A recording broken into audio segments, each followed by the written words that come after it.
Hi, I'm Diane Lucas, and welcome to Book 101 Review. Book 101 is all about the books that I read for the last 40 years. And today I have my special guest. He's the founder and CEO, no other than Mr. Cody Sudmeier. Hello, thank you for having me. Welcome to Book 101, Mr. Cody, and can you please introduce more about yourself? Sure. My name is Cody Sudmeier, and I am a career entrepreneur. I first co founded a consulting firm and grew that over the course of about 10 years to about 50 consultants. Ended up selling my 50% ownership to my co founder, and then used that to found my latest business, which is Spur Experiences, which is really just a gift giving website for experiences. Think about things like zip lining, wine tasting, food tours, that kind of thing. Our slogan is collect moments, not things. So it's really just about people that want to get out there and experience life. Mr. Cody, thank you so much for sharing your knowledge and wisdom to the world. What was the pivotal moment or driving force that pushed you from idea to action? What made us certain this venture was worth the risk? Oh, that's a great question. With Spur specifically, the idea first came about because I had attended two weddings the same summer. And the first wedding that I went to, I was late to buying a gift, and the only thing left on their wedding registry at the time was a $120 set of salt and pepper shakers. And this was a super cool couple that I really admired, and they traveled all around the world. And it really floored me that they would want to receive such a strange gift that wasn't experiential, wasn't cool or anything. And a few months later, I went to a second wedding, and this one gave me a little bit of hope. They had registered for what they said was swimming with the dolphins on their honeymoon. And so I said, yes, this is what I'm talking about. Let me purchase them this gift, give them a memory to make. And so I bought them this, and they go on their honeymoon and they come back. And I was so anxious just to hear about their experience. I said, how was it swimming with the dolphins? And they said, oh, we just took the money you gave us and instead used it to pay for the wedding. And, so it kind of just told me that there's got to be a better way to do this. Like, I know people would generally rather give and receive gifts that are experiences, but there wasn't a really great platform to do that. And so it was a big risk, and it's been difficult along the way, but that was really what kind of kicked off this idea of Spur Experiences. Indeed, people take the risk. Don't be afraid to take the risk because who knows, you will be successful like Mr. Cody. And tell us what behind your Spur business. So we partner we have about 7,000 different experience partners in 80 countries. So largely around the world, you can find Spur Experiences. And basically, these partners list their experiences on our marketplace. And then customers can find those experiences. They can gift them to other people, or they can just book them themselves. If you're traveling and you want to do something on your trip, you can explore Spur's website and figure out what you might want to do and instantly book, see what real-time availability is there. And then we also partner with a bunch of major retail websites, especially in the wedding industry. So if you're getting married, you can register for experiences instead of just products. And some of the big wedding websites, The Knot, Zola, Joy, these are big wedding websites for planning your big day. They sell Spur Experiences on their site as well. So we kind of just bring this whole world together of people that want to go on cool activities, and then the operators that provide those activities. What core traits or mindsets prove indispensable in your early days? Oh man, another great question. I don't know if I would have been an entrepreneur if I knew how hard it was going to be. Yes. It's difficult. And I think you need a little bit of just optimism, blind optimism when you first get started.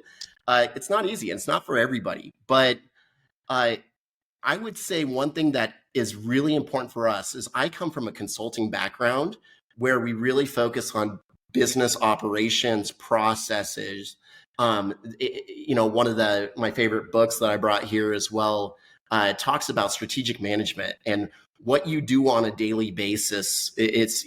Your results are really just a collection of individual days, individual commitments, decisions, that type of thing. And so I hear a lot of people say things like, you know what? Oh man, this business is just exploding right now. And I thought of that idea first. What I would tell people is the idea is literally 1% of what it takes to make a company successful. The 99% is the commitment, the follow through, the grind. Get on your grind day after day after day. So I think it really is that just commitment to the grind of what it takes to succeed. Commitment and consistency for sure. What was the hardest personal or professional sacrifice you made to get your business off the ground? Oh, so we launched in 2015, and 2019 was really teed up to be our first big year. We had partnered with, you guys may remember the company Bed Bath & Beyond. It was the biggest wedding registry in the world at the time. And we were just going live with them in November of 2019, where we were going to be their experiences category. So we had worked 4 very hard years, and I had spent a lot of my money personally. We didn't take on outside investors. And so we worked 4 hard years to get to this point, and we were really set up for success. But then what ended up happening is COVID. So we went live with Bed Bath & Beyond the very same month that the first COVID case happened in America. I think it was November 2019. And our entire business being in weddings at the time, now we've expanded beyond that, but at the time it was all weddings. There were no weddings for 2 years. So all of our revenue dried up. And where that left me is some of the successes I had from my previous company that I built and sacrificed and sold for. I used that to buy some investment properties and just different things, and to continue to pay my employees and to make ends meet throughout all of this. And just to survive in advance, I ended up having to sell 2 different properties that I owned, had to liquidate a bunch of things. A lot of the stuff that I really built over time, I sold, I put it on the line, and that was tough. It took us a good 2 to 3 years to kind of restart after COVID, but we were one of the companies that survived, and now we're growing very, very fast today. Totally thriving, Mr. Cody. We salute you for your resilience. Thank you, Daniel. How did you learn to operate effectively amidst constant ambiguity, especially when critical data or guarantees were absent? Another great question. So I'm very data driven. I come from a data analytics background. I think that's absolutely essential, especially with any kind of online business, that you're doing everything you can with data. But you're absolutely right that data isn't always available when you haven't done something before. And so you're taking your best guess. And then I think what you just got to do is just tighten up your iteration timeline. So you come up with some kind of hypothesis. You say, I think this is going to work. Let's try this investment towards customer acquisition or whatever it might be. And you throw a target out there, but to your point, the target is kind of meaningless if you haven't done it before. And you just roll it over and you see what you get. And now you have a baseline. Now you've tried something. Now you can say our first test yielded these results. So at least you have something. And I think you got to be committed to building your data set and just your own business intelligence as quickly as you can. Mr. Cody, can you expound this phrase? Collect moments, not things. Yeah, this is just pointing out there's a professor out of Cornell, I believe. His name is Dr. Thomas Gilovich. And he's done a multi-decades long study on how they've worked with the human psyche to see, do we actually get happier when we buy stuff? When we, sometimes when you go shopping, you might get a little shot of adrenaline or whatever it is, dopamine or who knows. When you buy something, you feel good for a quick second, but then a lot of times that fades really fast. And sometimes it actually turns into a little bit of regret. What they found is, again, decades-long study, that when you spend your money on an experience, it actually yields longer lasting happiness. And it really comes into 3 steps. The first is the anticipation of the experience. So imagine if you're planning on going on vacation somewhere, maybe with your partner or whoever it might be, as you're planning that trip, there is an increased happiness that you experience because you're getting excited about it. You're thinking, oh, we only have this many days left until the trip. Can you imagine what this is going to be like? And there's actually a connection that's being built between you and whoever you're going to share that experience with. And then the second phase is in the moment. So when you're actually on that experience, when you're on that trip, when you're sitting on the beach and you're looking at the sunset, that is definitively a spike in happiness, but also in the recollection or the memory of it. Forever going forward, you're going to be able to really, like it says, collect moments. You're going to be able to think back and reminisce on what you experience. And especially if that's with somebody else, it creates a stronger connection between you and that person. So we've seen this in society already. There's a big shift going towards people wanting, you see it on Instagram, here's the concert I'm at, here's the trip I'm on, here's the sporting event that I'm watching, whatever it might be. There seems to be a better tie to human happiness if you spend your money on experiencing life as opposed to just filling up your cabinets with a bunch of stuff you're never going to use. Yes, totally agree with you, Mr. Cody. Collect moments, people, not things. Share a time when you realize your initial plan was not working. How did you identify the need, and what is your process for deciding a new direction? Mm. One of the things that I think we found pretty quickly is, especially as it related in the wedding industry, what we found was, we first launched as a business where couples would come to our website and create their wedding registry on our site. What we found is with any online business, it's very competitive when you're just paying for the clicks or ultimately paying to acquire that customer. And that's just through however you spend money on Meta or Google ads or TikTok or wherever it might be. It's very competitive, especially in the wedding industry. In the wedding industry, you may pay $7 for a click. That's how expensive this gets to be. And what we found over time was, we were spending too much money relative to the amount of profit that you make on each customer. And where the industry seemed to be moving is that couples really wanted to plan their wedding in one place, one site. So they didn't want to register on 5 different stores and have their guests have to shop from all these different websites. What they instead would rather do is go to a single site. Again, some of these partners that we eventually identified, the Knot, Zola, Joy, and they collect all of those different registry items in one cohesive experience, and you could just shop right there. So that was a big thing for us. We had always envisioned that we were going to be like direct to consumer, and we still are in some cases. But we had to pivot pretty significantly where we said, no, let's just be the experiences category for these major established retailers. Very well said, Mr. Cody.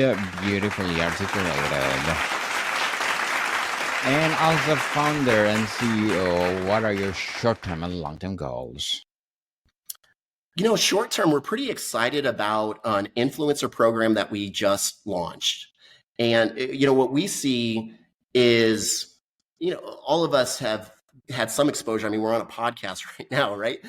That video content, podcasts, TikTok videos, TikTok is, I saw a survey that said TikTok is a bigger buyer referral network, so like sales referrals, than Google for people aged 21 to 35. So yes.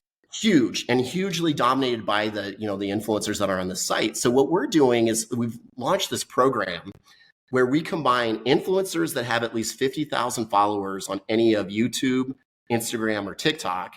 And we partner that with some of our experience operators who are wanting some exposure from influencers.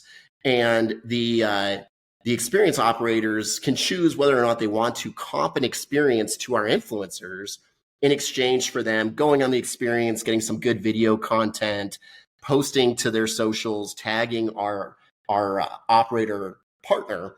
So we're really excited about this. We think it's like an innovative way to get influencers on experiences, generating cool new content. So that's a short-term growth. I want to get that off the ground and running, and get some good momentum there. And long-term goal, we aim to be the premium gifting website for experiences for yourself and for those that you love. Who knows? You will be the next Airbnb, Mr. Cody. That's a Looking great, forward. that's a great comparison that you make. Airbnb is actually, obviously that would be amazing how big they are, but also they previously had an experiences category. Then they Yes. went away from it. And then just this year, again, now they've relaunched experiences as well. So they're seeing that same opportunity there that Spur sees. Well, good luck to your goals and looking forward for more success. What would be your piece of advice for those people out there who want to be a founder and CEO like you?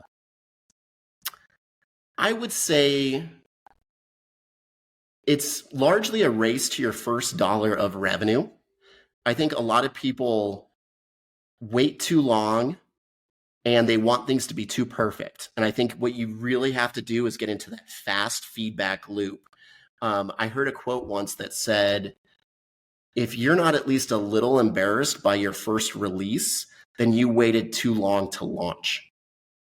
So get after it. Learn, fail fast, fail small, get after it. And, I think that's probably a mistake that I made at times is things took, because of my perfectionist side, I took things years that I probably should have been able to knock out in like 6 months, not as well, not as much of a perfectionist, but I think a faster timeline would have served me better than to try to get it perfect from the get. Well, people don't afraid to commit mistakes as well as failure because you will learn from them. You will be better in the future. And That's can you please share the book or books that influence your Oh, journey? sure. Yeah. So one, my personal mentor is an author. See if I can hold it up to the screen. Ruthless, Yes. Ruthless Consistency. Michael Awesome. Canick. Michael Canick is a mentor of mine. He is a strategic management consultant. When I had the consulting firm, as a lot of entrepreneurs experience, we had like pretty fast growth at first. And that was largely built on some initial wins. It wasn't built on that we had made a great company yet. We had some big clients, we had some wins. And then when some of that initial momentum started to wear off, we started to come back down again. At that point, somebody introduced me to Michael Canick, and he came in and he sat down and had some hard conversations for us. And we just really had to figure out, what of our successes were built on, the greatness that we had created, or more so just some kind of happenstance things.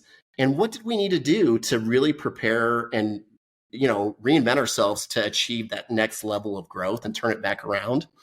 He came in, he met with us for quite a while, and he guided us through that. And then he came in again a second time when I was going through the idea to sell my ownership of the company. And he helped guide me through that process as well in selling my business.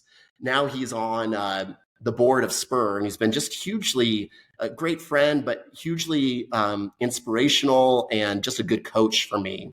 His book, Ruthless Consistency, it talks about how a lot of people do strategic planning. It's once a year. It happens in like October or November. Everybody gets together in a conference room and you come up with some lofty goals, and you really don't revisit them except for maybe once a quarter, if that. And his whole approach is, 70% of those plans end up failing. And what you really need is ruthless consistency, where he, it's strategic management is a process. It's something that is integrated into your daily activities. And you don't just need the objectives at the highest level, but you need individual milestones and plans. Anyway, this book I highly recommend, not just, I mean, absolutely for entrepreneurs, but also for anybody that's in any kind of, regular corporate job. It really is relevant to both sides of that. Mr. Cody, how do you define and measure the broader impact of your business in terms of social or environmental and community? And thank you for your recommendation. Sure. Um, it's a good question. I am personally very motivated. I think Steve Jobs said it. He wanted to try to make a dent in the universe. That's a big motivation for me, and I think, uh, everything that we do in terms of our hiring and our board members and all these different things is very focused on diversity, inclusion, as well as the experiences that we partner with. In weddings, you still get some um, people that try to exclude certain groups of people. And that is something that we've been very on the forefront leaders in, is making sure that any partner that we work with is socially inclusive of anybody that wants to use their services. They can't say, you have these examples of like the wedding cakes and not wanting to provide to certain couples. We have introduced that inclusion is a major part of it. Another piece that we do is we have a charitable aspect where nonprofits can register their organization on our site. And when couples create a registry on our site, they can tie their registry to one of any of the nonprofits that have registered on our site, and it's hundreds of them. And when that happens, 5% of the sales from their registry, and just to be transparent here, we only make 20%. So that's 5 of our 20. It's a quarter of the amount we make goes to the charity that they selected. So it's a charity that's meaningful to the couple. We've seen cases where they adopted their dog from a no-kill shelter, and that was really meaningful to the couple. And so in honor of their dog, they want the money that's raised to go to that charity.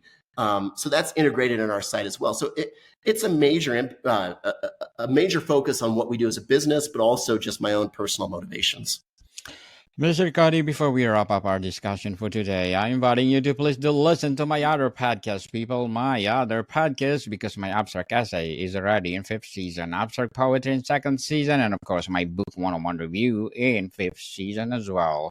Comedy 101 in 2nd season, as well as my food 101 in its 5th season too. Geography 101 in 4th season, and my baby podcast Law 101 and mental health 101 love letters in 4th season, as well as my movie 101 review and music 101, science 101 and sex 101 in its 1st season. Please listen to them wherever you listen your podcast. Mr. Cody, if you could time travel to advise your day one self, what's the one piece of hard-earned wisdom you'd shared? I would probably, aside from invest in Bitcoin early, I would probably say, along the lines of what we talked about just a minute ago, is like, don't be afraid to fail. Don't be afraid. Don't think you know your customer better than you do. Your customers will tell you what they want by their actions, by their direct feedback. I think I spent way too much time, trying to architect exactly what I thought the customer was going to like, only to be proven wrong time and time again. So just try to break down those barriers and just be a conduit. Like, try to get as direct and quick feedback from your customers as you can. They'll tell you what they want. You just need to listen to them and build it exactly as they're asking for. Mr. Cody Sudmeier, thank you so much for sharing your knowledge and wisdom to the world. So can you please invite our listeners to support your business itself? I'd love to, and thank you so much for having me, Daniel. I really appreciate what you do. Our website, Spur, as in Spur of the Moment, it's www.spurexperiences.com. And our biggest socials on TikTok, spur.experiences. So if you're looking for a gift for somebody, consider getting them an experience. Indeed, people invest in experience, not things. And Mr. Cody, looking forward for more and more success. And people, let's support Mr. Cody, because if you support him, more and more and more empowering experience to come. So, Mr. Cody, thank you so much for your time. Thank you for having me. More to come, people. See you soon.